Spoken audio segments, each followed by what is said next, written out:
Busca en los bolsillos sin encontrar nada. Vacíos los del pantalón, también los del abrigo. Ni siquiera un pañuelo de papel húmedo, arrugado. En la cartera apenas guarda 1 euro, otra moneda de 20 céntimos.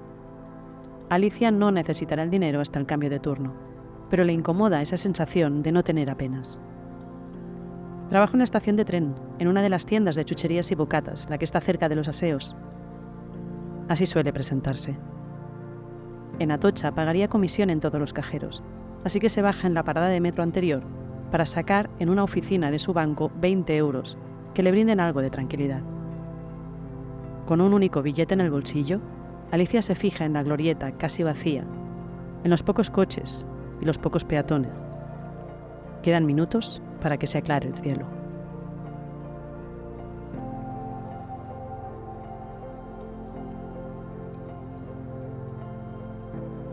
Así nos presenta Elena Medel a Alicia, una de las 2 protagonistas de Las Maravillas, ópera prima que publicó en 2020 y que la convirtió en la primera mujer galardonada con el premio Francisco Umbral al Libro del Año. En ella, Medel nos cuenta las historias de Alicia y María, 2 historias que pueden parecer totalmente ajenas la una de la otra, en época y en esencia, y que sin embargo están unidas por el cordón umbilical de las consecuencias de nuestros actos y del contexto histórico que nos toca vivir. Las Maravillas comienza y acaba el 8 de marzo de 2018, una jornada histórica en la que miles de personas salieron a la calle para reivindicar la igualdad de género y el fin de la violencia contra las mujeres. Entre inicio y final, Medel nos traslada dando saltos temporales para hablarnos de 2 generaciones marcadas por la precariedad económica y por la desigualdad que aún vivimos entre hombres y mujeres.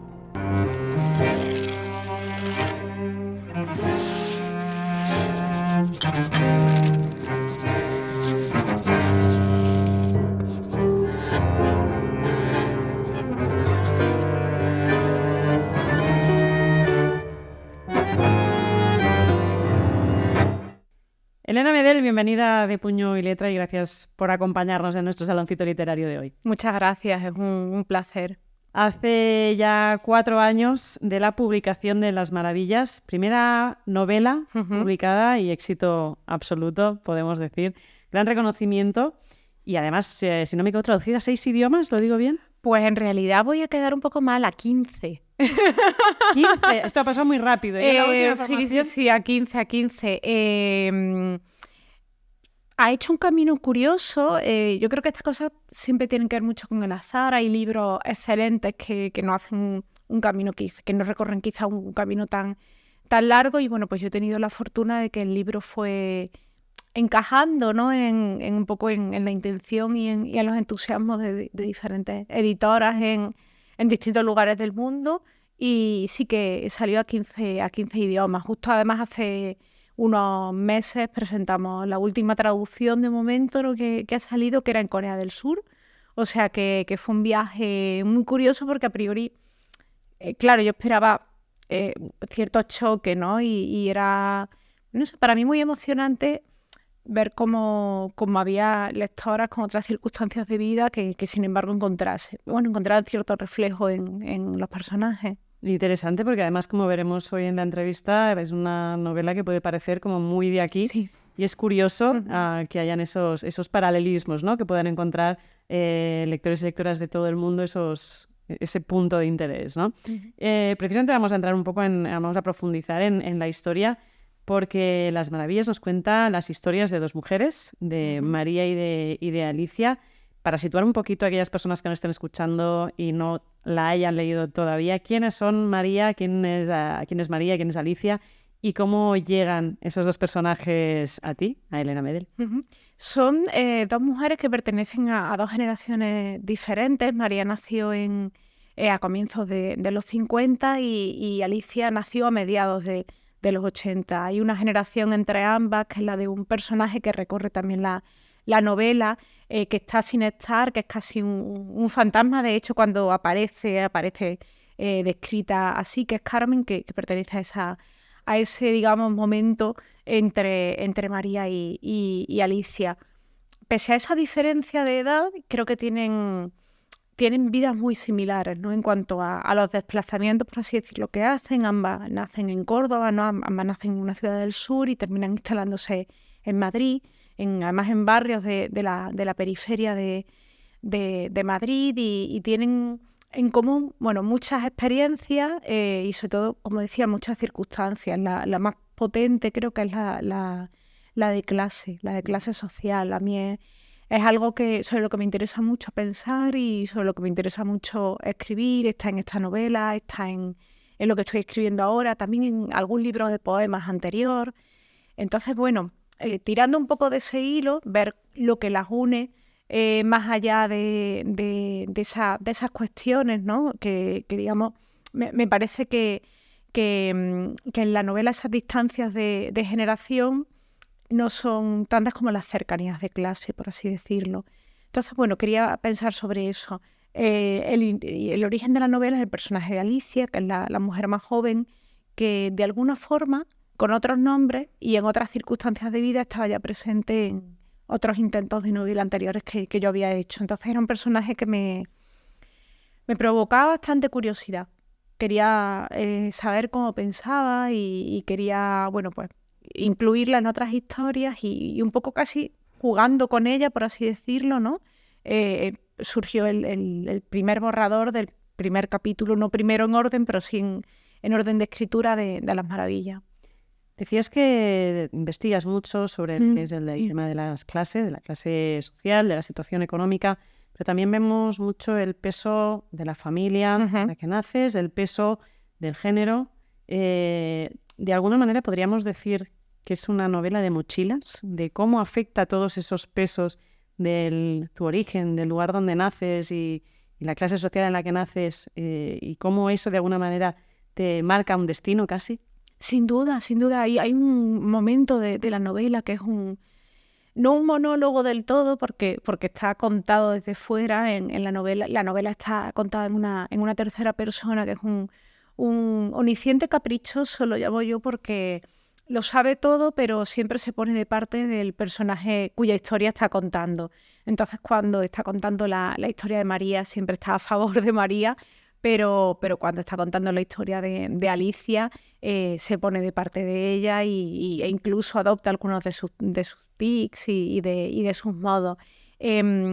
Para mí era fundamental hablar sobre cómo las circunstancias definen, iba a decir nuestro lugar, ¿no? Definen nuestra vida. En ese monólogo, ¿no? que comentaba, en esa larga reflexión de María en boca de la voz que narra, empieza a preguntarse qué habría sido de su vida si hubieran variado ese tipo de circunstancias, ¿no? Si en lugar de haber nacido en la familia en la que nació, hubiera nacido en otra más rica, pues en un momento en el que sucede algo, en lugar de haber estado en la calle, habría estado probablemente en el colegio. Entonces eso no habría ocurrido. Ella va planteándose siempre qué vida habría tenido si hubiese cambiado algo en algún momento, ¿no? Y también en ese sentido a mí me interesaba plantearlo también como una reflexión sobre cómo la ficción, el ejercicio de la escritura, incluso la fabulación, nos puede permitir imaginar otras vidas posibles, ¿no? A mí hay un libro que me gusta mucho, que más que un libro son 3 libros, es esa trilogía de falsas memorias de Coetzee, del premio Nobel, en el que él toma circunstancias de su vida y las fabula. Entonces hay un momento en el que no sabe si está contando su vida, si son sus memorias de verdad, o son las memorias de alguien que se parece mucho a él. Me interesa mucho, ¿no? Eso, cómo la ficción puede jugar con la realidad, claro. Uh-huh. De alguna manera, no sé si hay detrás de toda esta reflexión sobre el peso que llevamos cada uno según nuestras circunstancias de nacimiento, ¿no hay un mensaje un poco anti esa utopía bastante contemporánea del que puede ser todo lo que te propongas un poco, ¿no? Yo creo que una generación ahora que hemos crecido con ese mensaje de no, si te esfuerzas y tal, puedes todo. En realidad un poco el mensaje que acabas extrayendo de la novela es casi intervienen muchas cosas aquí, no se puede todo siempre, ¿no? Claro, es una novela contra eso, de manera frontal, ¿no? Los personajes tienen muy, muy claro en todo momento que llevan con ellas esas mochilas a las que tú te has referido, ¿no? Todos esos pesos que hacen que todo sea mucho más difícil. para el personaje de María, para el personaje incluso de Alicia, que hay un momento en el que parece que lo va a tener todo más fácil, pero todo se tuerce y todo se quiebra y tiene que, en cierto modo, casi volver a la casilla de salida, ¿no? Como en esos juegos de mesa en los que caes en una casilla que te manda directamente durante 3 tiradas a la cárcel, o tienes que retroceder un montón al casi el inicio del tablero. A ella le sucede eso, ¿no? Es una novela que también, en cierto modo, quiere... Bueno, pues yo quería plantear eso, ¿no? Como lo perverso que es ese mensaje de si quieres puedes, basta con soñar para conseguirlo, ¿no? O todas estas, por ejemplo, en redes sociales, últimamente me aparece mucho la publicidad de coaches que de repente empiezan a decir, no, es que todo es posible si manifiestas tus deseos, si los dices en voz alta. Y es como, claro, es muy nocivo para alguien que esté en un momento muy vulnerable, que alguien que esté en un momento difícil, que crea que esa mentalidad, ¿no? Que repetir 100 veces mañana habrá 1.000.000 de euros en mi cuenta, ¿no? Va a hacer que mañana haya 1.000.000 de euros en su cuenta. Entonces la novela, bueno, pues va en cierto modo contra eso. Quizá a lo mejor por eso sea áspera y sea oscura. Pero bueno, al final también la realidad lo es. Bueno, es que es un mensaje que puede generar mucha frustración también, ¿no? Y creo que está bastante al orden del día. Una generación bastante frustrada constantemente, ¿no? Las Maravillas es también una historia de precariedad histórica, por decirlo de alguna manera, porque además gracias a esas historias en paralelo y esos saltos que vamos teniendo en el tiempo, podemos rescatar diferentes momentos de la historia de España en la que la situación ha sido muy complicada, ¿no? Y evidentemente no es lo mismo la precariedad que se vivió en la posguerra que la de la crisis del 2008. Y sin embargo, la sensación que tienes también es que la vistas como la vistas, al final siempre pillan los mismos un poco, ¿no? Claro, por eso comentaba antes que a estos personajes, que a María y Alicia, también a Carmen, ¿no? Que es este personaje que las enlaza y a quienes las van rodeando, ¿no? Quienes se van encontrando en la vida. Hay un hilo que une a todos estos personajes que va más allá de esa diferencia de generación, que es la cuestión de la clase. Y la cuestión de la clase agravada mucho más cuando entra ahí también la cuestión del género, ¿no? Siempre ellas lo tienen más complicado. Incluso hay un capítulo, por ejemplo, en el que hay una reunión de hombres que están hablando de cuestiones elevadas, ¿no? Como la política, y en la que María está excluida, aunque tiene las mismas ideas, tiene las mismas reflexiones, tiene las mismas experiencias, etcétera, ¿no? Yo también quería hablar sobre eso. Hay algo que me llamaba mucho la atención sobre todo cuando veía representaciones audiovisuales de la España de los 50 y de los 60, sobre todo en televisión más o menos reciente, etcétera, en la que me parecía todo muy limpio, muy, muy reluciente. Parecía que casi como si fueran películas de ciencia ficción y no estuvieran recreando una realidad. Al comienzo de la novela, el segundo capítulo transcurre en Córdoba a finales de los 60, y muchas veces la gente, cuando a lo mejor en algún club de lectura, en algún momento me han preguntado, no, claro, la parte del pueblo. Está escribiendo un barrio de Córdoba, que es el barrio de Cañero, que es parte de la ciudad, y al que prácticamente hasta finales de los años 60 había calles que no estaban asfaltadas, en las que no había luz, en las que no había agua, etcétera, ¿no? Entonces, claro, yo es lo que describo, ¿no? Porque es lo que me ha contado, bueno, pues parte de mi familia que vivió allí, es lo que yo he leído en los libros, es lo que he visto en las fotografías, etcétera. Entonces, que pronto hemos olvidado que venimos de ahí, de esas calles sin asfaltar a finales de los años 60, y no de los decorados de pues calles asfaltadas, edificios limpísimos, etcétera, que a lo mejor nos enseña la televisión en muchas ocasiones, ¿no? De esas mismas épocas, y también de barrios que recibían pues a emigrantes de partes más pobres del país. Entonces, era algo que me interesaba, o sea, lo que me interesaba pensar mediante la escritura. Es curioso también porque dentro de esas situaciones de precariedad y de ese peso de mochila, sí que hay como un intento, antes lo comentabas, de hecho, ¿no? Que es con el padre de Alicia, donde aparece esa clase que son los nuevos ricos, ¿no? Esas épocas en las que en España de repente ha aparecido que cualquier persona que hubiera nacido en una familia obrera de repente podía subir de clase, ¿no? Y en este caso pues tenemos el ejemplo con el padre de Alicia, que en un momento dado, en los 90, donde la facilidad de los créditos, ¿no?, aparecen y entonces parece que la cosa funciona muy bien hasta que se estropea. Y eso sería muy comparable también, ¿no?, al boom inmobiliario del 2007, en la que de repente cualquiera podía ser propietario porque se regalaban las hipotecas, ¿no?, de alguna manera.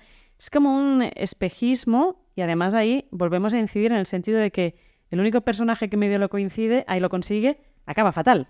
Acaba fatal. Es como... Es como decir, es que no podemos salir de ahí ni aunque a veces tengamos ese espejismo, ¿no? A mí me interesa mucho, y es algo sobre lo que me gustaría escribir algún día, esa etapa de comienzos de los 90, en la que parecía que todo iba a ser posible, ¿no? Y que son los años además de las Olimpiadas, son los años de la Expo de Sevilla, son los años también de... Pues yo, por ejemplo, a mí me interesa mucho, desde el punto de vista también de la ficción, todo lo que ocurrió en la Costa del Sol, etcétera, ¿no? Entonces, en cierto modo, está en la novela gracias a ese personaje, ¿no? Esa posibilidad de salir del lugar del que vienes y llegar a un lugar diferente, por así decirlo, un lugar mejor, etcétera, pero en cuanto parece que empiezas a poner la mano, ¿no?, para agarrarte e impulsarte un poco, algo hace que pierdas el rumbo. Y era, bueno, pues una forma también de incluir esa época que tanto me interesa en esa historia que tú decías, ¿no?, de precariedades que van dándose la mano, porque la precariedad laboral conduce a la precariedad económica y eso al final termina también filtrándose a la precariedad casi emocional, ¿no?, que va guiando y que va acompañando a los personajes. Es que gracias precisamente a esos intentos o esos nuevos ricos que aparecen en la novela, se ponen sobre la mesa también a temas como la envidia, como la ambición.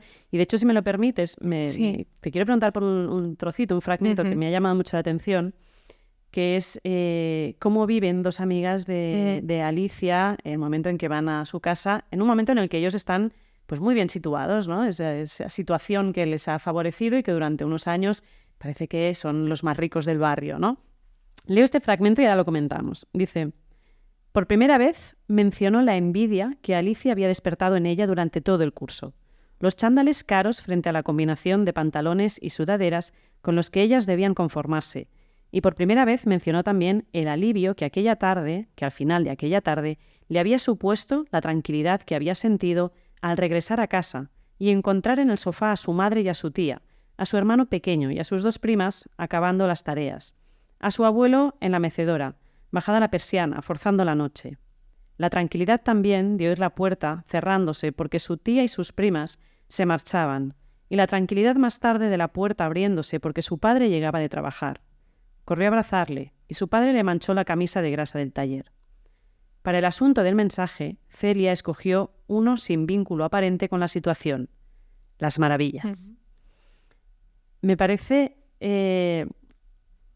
muy descriptiva esa sensación de venimos de sufrir una envidia absoluta, ponen por primera vez la palabra envidia sobre la mesa y sin embargo la tranquilidad la sienten en eso mundano, ¿no? Y de su clase y de su familia, que describe que es todo lo contrario de las riquezas de donde vienen, ese contraste de que el bienestar en realidad estaba... O sea, el sentimiento de envidia le estaba haciendo sufrir, ¿no? Es como que si hemos nacido ahí tampoco quizá estamos preparados para lo otro. Ese capítulo, de hecho, es el primero que escribí de la novela, ¿no? Antes te comentaba que el personaje de Alicia salía de alguna otra forma en otros intentos de novela que yo había tenido y fue ahí donde empecé a probarlo otra vez con estos otros personajes. No creo que sea una novela antimaterialista, ¿no? No creo que sea creo que es una novela en la que la conciencia del dinero y de la importancia del dinero y de lo fácil que pone muchas veces la vida el dinero es fundamental. Pero sí que quería, sobre todo, hacer, digamos, o marcar ese contraste, porque el personaje recuerda muchos años después, sabiendo además todo lo que ha ocurrido con el personaje que tenía los chándales, las zapatillas, etcétera, ¿no? Que entonces, sin hacer spoiler diremos a quien nos diga que no acaba bien. No acaba muy bien. Entonces, claro, ahí hay una conciencia de, bueno, pues yo al final sin haber tenido tanto, he acabado teniendo más, por así decirlo. Porque más, de hecho, incluso desde el punto de vista material, acaba teniendo más que el otro personaje. Entonces me gustaba esa... es una novela también, en cierto modo, en algunos momentos sobre no sé si la certeza de que en algún momento todo puede cambiar y todo puede o torcerse o enderezarse, ¿no? Y ese personaje, en cierto modo, además me gustaba mucho también porque es un personaje cuya vida en el libro dura unas pocas páginas. Sí, no. Pero que eso también sucede en la realidad. Hay gente que de repente aparece en nuestras vidas, está durante unas pocas páginas, por así decirlo, cambia algo y desaparece, ¿no? Me gustaba eso, me gusta que, o por lo menos que esta novela en este caso imitara a la vida lo más posible. Para mí es un fragmento precioso, además me llevaba directamente al título, ¿no? Y es el que más, de alguna manera, me reflejaba eso bonito, ¿no? Eso un poco anti lo material, ¿no? Y la reflexión que hace ella me parece muy, muy interesante. Decíamos que llevamos un rato comentando una novela que pone de manifiesto las diferencias de clase, es una novela que también pone mucho de manifiesto las diferencias entre hombres y mujeres, ¿no? De hecho, la novela comienza y termina el 8 de marzo de 2018. ¿Qué tiene esa fecha? ¿Qué pasó esa jornada que hayas querido de alguna manera cerrar el círculo de esta manera? Claro, para mí era muy simbólico acabar con la gran manifestación que hubo después, además de la huelga del 8 de marzo de 2018. Yo empecé a escribir la novela en 2015. De manera que yo iba escribiendo, el comienzo era diferente, de hecho, la estructura era muy, muy distinta. Hubo mucho que digamos, en los primeros borradores terminé eliminando. La novela, yo creo que en ese primer borrador quizá era casi el doble en cuanto a extensión, pero hubo un momento ya hacia ese final de escritura del primer borrador en el que me di cuenta de que había dos trayectorias prácticamente en la novela. Todos los capítulos que tienen que ver con el personaje de María tienen un trasfondo histórico más o menos concreto, pues la muerte del dictador, la victoria del Partido Socialista en las elecciones del 82, etcétera. Y en el caso de Alicia, siempre hay una crisis económica de fondo, o casi siempre hay una crisis económica de fondo, ¿no? Esa resaca de bueno, pues lo malo que viene después de lo bueno, ¿no? O la sensación de haber perdido la esperanza, por así decirlo. Entonces, para mí, en ese sentido, no sé si confluían esas dos trayectorias de los personajes, ¿no? El hecho de que sea un acontecimiento realmente histórico para María, que es alguien que sí ha tenido una historia de militancia durante toda su vida. De hecho, el primer título de la novela no fue Las Maravillas, sino que yo durante mucho tiempo trabajé con un título que era Ideología, porque para mí era una novela política. Uh-huh. Es una novela política, ¿no? Pero bueno, me parecía que titular la ideología era como ponerme detrás de la persona que la está leyendo y decirle, no, así lo tienes que leer, ¿no? Me parecía interesante que hubiera también otro tipo de lectura, ¿no? Que alguien a lo mejor la leyera pues como bueno, pues desde el punto de vista de lo familiar, pues, etcétera. Y también creo que en el hecho de que haya una huelga hay un elemento muy potente de conciencia económica, ¿no? Es decir, si aquí frenamos nuestro trabajo, frenamos en cierto modo la actividad del país, ¿no? Y bueno, me parecía además que era muy simbólico empezar y terminar la novela con ese día, además para dos personajes que tienen una conciencia del feminismo tan diferente. Totalmente. Para María no sé si lo es todo, pero sí es un elemento muy fuerte, y para Alicia no, porque tiene otra experiencia de vida y otra actitud de vida totalmente distinta. Y sin embargo, de alguna manera, en María sí que se hace más evidente. Evidentemente es otra época, otra edad, ¿no? Se hace a lo largo de estos saltos en el tiempo mucho más evidente en las diferencias entre hombres y mujeres, que da la sensación de una sumisión muy, muy marcada al inicio, y sin embargo es como que al final consigue, dentro de la discreción, marcar un poco, ¿no? Y de hecho empieza a movilizarse también con asociaciones de mujeres, entonces lo lleva como más una lucha.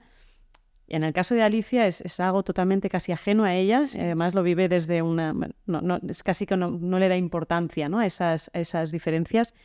Pero yo me pregunto, de alguna manera, con esos saltos y esas evidencias que existen, con esos saltos generacionales y de décadas que vas haciendo, ¿tienes la sensación de que avanzas pero luego echas para atrás un poco porque sí que da la sensación, vale, María ha ido avanzando en cierta manera, pero creo que estamos en una época que parece que, pero no.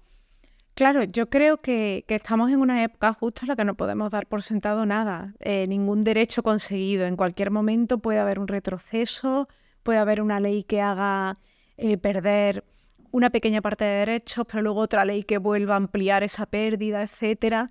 Entonces a mí me parece que es fundamental tener esa conciencia de por lo menos defender lo que tenemos e intentar ampliarlo lo máximo posible.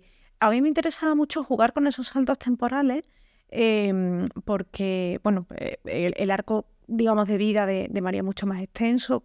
Comienza cuando ella es una adolescente prácticamente, tiene 18, 19 años, es muy joven, y nos despedimos de ella cuando ya tiene casi 70, ¿no? Digamos. Entonces, en cambio, bueno, pues la trayectoria vital de Alicia es mucho más breve, son 30 y tantos años, pero me gustaba contraponer cómo van ambas viviendo, digamos, situaciones parecidas incluso en momentos parecidos de su vida, pero en tiempos distintos, ¿no? Cómo es María con 20 y tantos años y cómo es Alicia con 20 y tantos años, etcétera. No creo que sean personajes generacionales, no creo que María retrate a su generación, ni creo que Alicia retrate a su generación, pero sí que me apetecía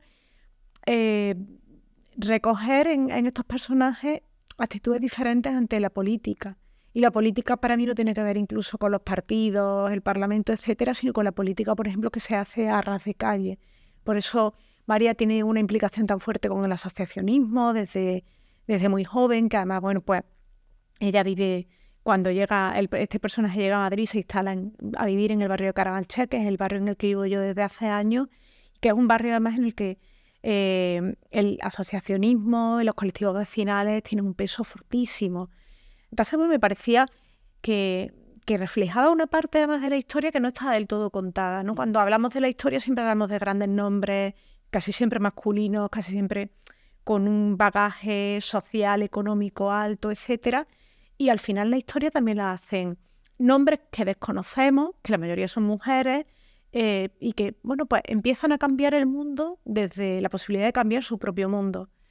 Ahí quería, digamos, bueno, pues desde ahí quería trabajar con el personaje de María. Y el personaje de Alicia es alguien que, habiendo tenido una vida más cómoda, y creo que es más fácil, quizás desde esa comodidad y de esa facilidad se ha relajado, ¿no?, en cuanto a esa militancia, tanto que la ha borrado por completo de su vida, ¿no? En su vida no hay ningún momento de reflexión ideológica, etcétera. No, yo creo que podemos saber más o menos, no sé si a quién vota María, pero desde luego a quién no vota María.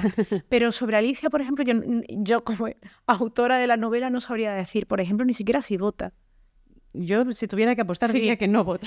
No lo sé. Yo podría decir, yo no lo sé, pero es un personaje que en ese sentido es mucho más difuso. Uh-huh. Está claro de alguna manera que a lo largo de la novela lo que es la diferencia de clases y la diferencia entre hombres y mujeres marcan toda la línea. ¿Hasta qué punto estas dos diferencias, estos dos ejes van de la mano? O sea, siempre son quienes los más afectados en una crisis o al revés. Hay clases que quedan totalmente al margen de esas diferencias. Hay clases más afectadas por el machismo. ¿Cómo van de la mano esas dos diferencias? Claro, yo creo que está continuamente entrecruzándose en la novela, pero también en la vida, ¿no? Que hay una sucesión o hay, digamos, más bien una suma de circunstancias que lo va agravando todo. De hecho, hay un momento en el que Alicia está hablando de una compañera de trabajo en el supermercado que es inmigrante y el contrato de Alicia termina y a Alicia no se lo renuevan y el contrato de esta compañera acaba un poquito más tarde, entonces por eso no hay todavía. Entonces ella siente cierto alivio porque sabe que lo va a tener más complicado incluso que ella para encontrar trabajo. Creo que además, de hecho, es el único momento de amabilidad del personaje de Alicia en toda la novela, ¿no? Como de conciencia de que hay alguien que lo tiene peor que ella. Yo creo que es algo, como digo, ¿no?, que va sumándose, etcétera. Por desgracia, el dinero siempre lo facilita todo un poco más, ¿no? Yo creo que los momentos o los personajes a los que le va un poco mejor en la novela es porque tienen ese dinero que da respaldo y da tranquilidad. Y los personajes que tienen menos dinero siempre lo tienen un poquito más más difícil, pero si se suma el factor del género, siempre ellas lo tienen bastante peor que ellos. No pienso sobre todo en el personaje de María, pero también en todas las situaciones de dependencia en las que se ve envuelta el personaje de Alicia. El caso de María, además, sobre todo en la parte final, se hace todavía más evidente, ¿no? De alguna manera, la presión que recibe por parte de su pareja en el momento como para la convivencia, agarrándose precisamente al hecho de es que si no convivimos vas a pasarlo mal económicamente, ¿no? Y de alguna manera escribe esa situación de cuántas parejas igual no querrían convivir y lo hacen como manera de subsistencia económica, cosa que en otra clase no tendrías ni que plantearte, ¿no? Claro, y es algo, por ejemplo, que se dio mucho a raíz de, yo creo que la crisis interminable de 2008, ¿no? Mucha gente que quería separarse, pero que no podía, porque era imposible pasar de mantener una casa a 2 casas, ¿no? Por así decirlo. Y yo creo que en el caso además de ese capítulo, que es uno de los últimos capítulos, una pelea que hay entre María y su pareja en un autobús, a mí había 2 elementos que con los que quería jugar. Uno era esa presión económica, es decir, ya no estamos hablando de un proyecto, esa expresión no tan cursi que es un proyecto de vida, ¿no? Sino que él empieza a defender la posibilidad de dar un paso, irse a vivir juntos, casarse, etcétera, desde un punto de vista de ventajas fiscales casi, ¿no? Bueno, vas a pagar menos, vamos a ahorrar gastos, etcétera. Que al final, claro, es que el dinero no lo define todo, pero lo define casi todo, hasta el amor. Y por otra parte, luego había una sutileza que yo quería introducir para quien haya leído la novela y, bueno, para quien no haya leído la novela, creo que tampoco hago mucho spoiler, que es la situación física, o digamos la situación de los personajes en la discusión. Porque no hay violencia evidente, él nunca en ningún momento agrede a María, nunca hay un golpe, nunca hay, pero si hay una actitud, si hay una posición de él en el autobús, si hay un momento final de ella, etcétera, que yo intenté por lo menos que fuera muy violento para quien estuviera leyéndolo. No de manera explícita, como digo, no hay golpes, no hay... Pero sí que cuando estuvieras leyendo te transmitiera esa sensación de superioridad, de alguien que está sometiendo a otra persona, pues porque está en una jerarquía, en una situación económica muy parecida, pero al ser el hombre y ella mujer, hay una posición jerárquica entre ambos en la relación. Elena Medel, llegamos al final de la entrevista. Antes de despedirnos, sí que me gustaría, si pudieras, por favor, dejarnos para nuestros y nuestras oyentes una recomendación literaria. No sé si tienes algún libro de cabecera que digas, todo el mundo debería leer una vez en su vida esto. Pues yo hacía algo cuando estaba leyendo Las Maravillas, o sea, cuando estaba, escribiendo Las Maravillas, que es algo que hago cuando estoy con una novela, que es leer primero, durante 15, 20 minutos, media hora, un libro que para mí es importante. Es como si alguien está calentando antes de hacer deporte o antes de una competición, ¿no? Para tomar el tono, etcétera. Y había varias autoras, Natalia Ginzburg, Annie Ernaux, que yo tenía cerca siempre, pero el libro al que más regresaba era Entre visillos, de Carmen Martín Gaite. Para mí es un libro absolutamente contemporáneo, que siempre en cada relectura me descubre nuevos elementos que me interesan y que me interpelan, que habla de cuestiones que para mí eran muy cercanas a las maravillas, ¿no? Que habla de cuestiones de género, de clase, de generaciones, etcétera, que tiene personajes descritos con una sutileza. Para mí uno de mis personajes favoritos está en esa novela, es una muy secundaria, se llama Alicia San Pelayo. Y bueno, como digo, era el libro que yo estaba leyendo antes de cada sesión de escritura de Las Maravillas, y que además creo que es un libro que es muy transversal en el sentido que puede interesar a muchos tipos diferentes de lectoras y de lectores, así que siempre lo recomiendo. Pues tomamos buena nota de esa recomendación y ahora sí, Elena Medel, muchísimas gracias por acompañarnos en De Puño y Letra. Mil gracias, un placer.